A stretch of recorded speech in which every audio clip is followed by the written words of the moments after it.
You have been told your entire life that walking is the ultimate secret to healthy aging, but medical science is now revealing that this daily habit might actually be hiding a dangerous decline in your physical independence. It is a routine that many of you know well and likely practice religiously. You wake up, put on your comfortable shoes, and head out for your walk. For decades, the medical community, myself included, has praised walking as the gold standard of exercise for older adults. We celebrate it because it is low impact, accessible, and excellent for cardiovascular health. However, as we look deeper into the physiology of aging, specifically regarding muscle atrophy and fall prevention, we are finding an uncomfortable truth. Walking, while necessary for your heart, is fundamentally insufficient for preserving your independence. There is a physiological gap between simply moving and staying strong, and that gap is where physical frailty begins. One of the most concerning misconceptions I encounter in my clinical practice is the belief that walking alone maintains muscle mass. This is anatomically incorrect. Electromyography studies, which measure electrical activity in muscles, have shown us something startling about the gluteus maximus, the largest muscle in the human body. During a standard walk on flat ground, this powerful muscle is activated to only about 32% of its maximum capacity. This means that for the majority of your daily activity, nearly 2/3 of your primary stabilizer muscle remains completely dormant. Over time, this lack of activation leads to a condition we often refer to as gluteal amnesia. Your brain effectively forgets how to recruit these vital muscles because they are rarely challenged beyond that low threshold. The result is not just a loss of strength, but a loss of the protective scaffolding that keeps your pelvis aligned and your balance secure. We see the real-world consequences of this neglect in the clinic constantly. Patients who walk 3 miles a day are baffled when they struggle to stand up from a low sofa or feel wobbly walking across uneven grass. This happens because walking is purely a linear, repetitive motion that does not challenge lateral stability. If we do not intentionally stimulate our fast-twitch muscle fibers, they will atrophy significantly faster than our slow-twitch fibers. Before we discuss the specific protocol to reverse this atrophy, I would appreciate it if you could take a moment to engage with our community. Please leave a comment below telling me your name, your age, and where you are watching from today. I read these comments because it is incredibly encouraging to see a global community of older adults taking proactive steps to manage their health. If you find this helpful, please like the video and subscribe so we can continue this conversation. Now that we understand why walking falls short, let us begin addressing this physiological deficit. The first step in our educational journey focuses on a movement that directly challenges the vertical loading of your hip joint. This is the step-up exercise. While this may seem like a trivial action, essentially mimicking climbing a stair, my clinical perspective tells a different story. In a medical setting, the ability to perform a controlled step-up is a potent biomarker for longevity and a key predictor of your fall risk. Think about the biomechanics of movement. When you walk, momentum naturally helps carry your body forward. However, when you step up, you eliminate that momentum. You must generate pure force against gravity using a single leg. This deliberate action engages the critical stabilizers of your hip and knee in a way walking never can. Educationally speaking, the science is clear. Research from the University of Florida highlighted that practicing this specific movement improved single-leg strength by over 25% in older adults. The essential takeaway here is that the height of the step is entirely irrelevant because the key is absolute control. We want your nervous system to relearn how to stabilize your entire body weight on one limb. When you place your foot on a low platform and press through your heel, you are doing something profound. You send a high-magnitude signal directly to your bones and muscles that demands anatomical adaptation. You are telling your body it still needs vertical power. This action stimulates vital bone density in the femoral neck, a common fracture site, and forces your gluteus maximus to fire completely to extend your hip. If we neglect this vertical strength, we eventually lose the ability to navigate curbs, board buses, and climb stairs safely. Without this, your world shrinks to only flat surfaces. The step up rebuilds the foundation of your physical independence. Once we understand the importance of vertical strength through stepping, we must systematically address another critical issue that robs older adults of their mobility, and that is posture and hip extension. As we age, our bodies have a natural but problematic tendency to curl inward. Our shoulders roll forward, and our hips remain slightly flexed, a condition largely driven by the sheer amount of time we spend sitting in modern life. Educationally speaking, this creates a mechanical tightening of the hip flexors at the front of the thigh. This leads us to a fascinating but troublesome physiological concept called reciprocal inhibition. When these front muscles are chronically tight, they send chemical signals to the opposing muscles, your glutes, telling them to relax and stay elongated. From a clinical perspective, this is a disaster for your posture. It directly causes what we call the senior shuffle, a walking pattern where your stride drastically shortens because your leg physically cannot extend fully behind your body. To counteract this physiological decline, we utilize our second essential movement, the glute kickback. I want you to view this not merely as a simple leg lift, but as a complete neurological reset for your lower body. By standing tall and extending your leg backward without arching your lower spine, you force the glute muscle to contract powerfully against that tightness in the front. This deliberate movement restores the natural range of motion in your hip joint, which is the secret to regaining a longer and much more confident stride.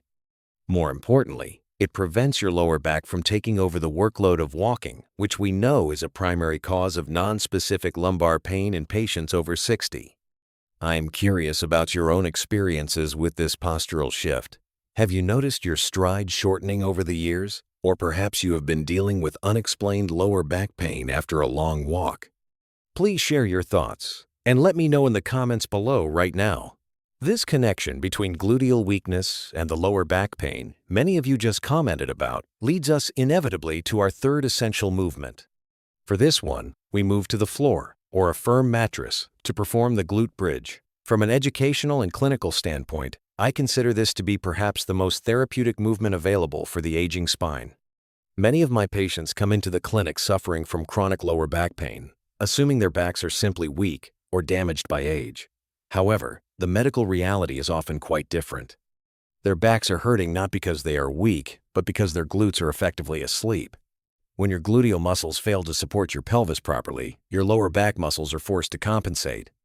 They end up working overtime just to keep you upright during your daily activities. The glute bridge is specifically designed to fix this incorrect firing order. By lying flat on your back and lifting your hips toward the ceiling, you are intentionally removing the complicated variable of balance. This allows your nervous system to focus entirely on pure muscular contraction. It is a remarkably safe closed-chain exercise that actually helps to decompress the spine while simultaneously strengthening your entire posterior chain. When we introduce this movement in clinical settings, the data often suggests significant reductions in chronic back pain. This happens because the exercise fundamentally teaches your body to lift and stabilize using the power of your hips, rather than improperly leveraging your delicate spinal vertebrae. You are essentially retraining your brain to understand that the hips must be the primary engine of movement. Sparing your spine from this unnecessary daily wear and tear is absolutely crucial for your long-term mobility. Now that we have addressed moving forward, extending backward, and protecting the spine, we must look at a completely different dimension of movement. As we will see next, moving linearly is really only half of the equation when it comes to true independence. As we established at the end of our previous section, moving linearly forward and backward is truly only half of the equation when it comes to preserving your physical independence. Educationally speaking, we must now address a critical blind spot in our daily routines. We need to talk about lateral stability. This crucial aspect of our balance is governed by the gluteus, medius, and minimus, the muscles located on the side of your hip. I often refer to these as your invisible muscles because they do not get the attention they deserve, yet they are exactly what prevents you from falling sideways. From a clinical perspective, this is a matter of severe importance.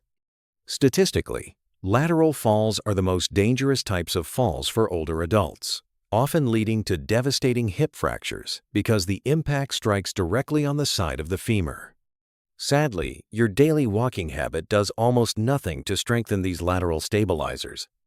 This physiological reality is exactly why we introduce our fourth essential movement, the seated band abduction.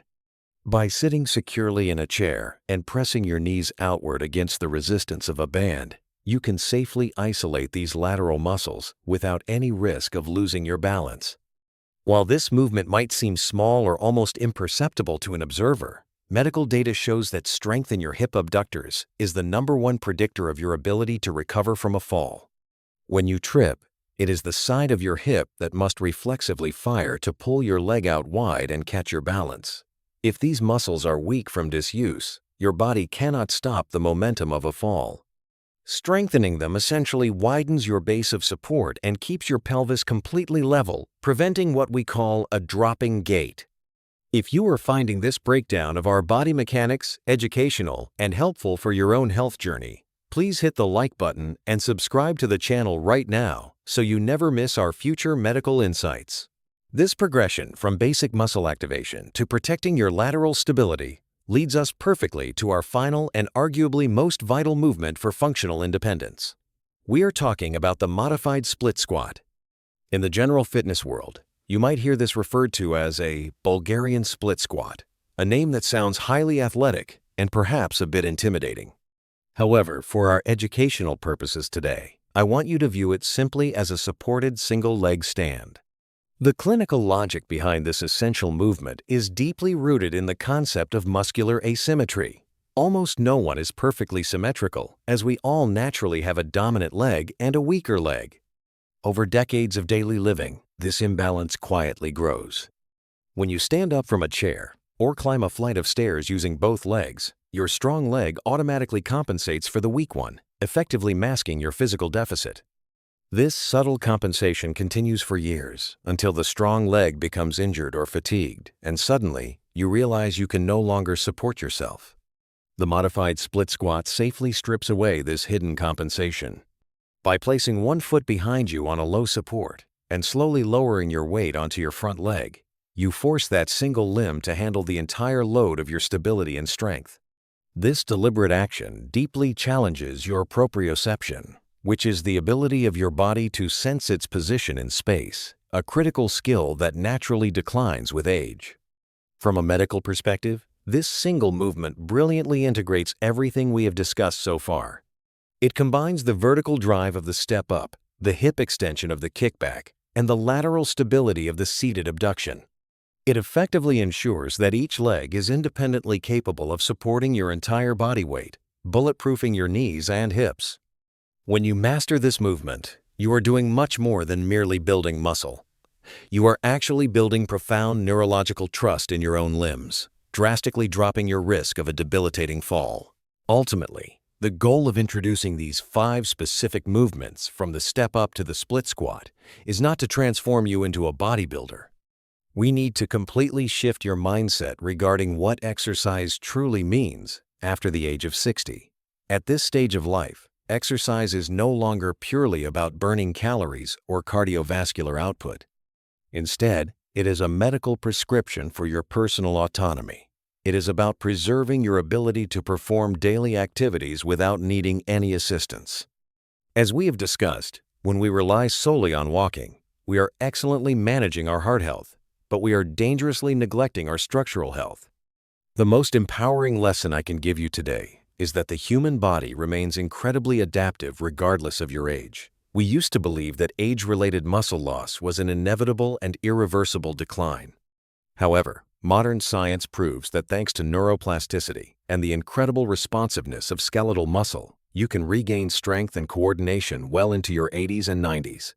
Reclaiming this strength requires specificity.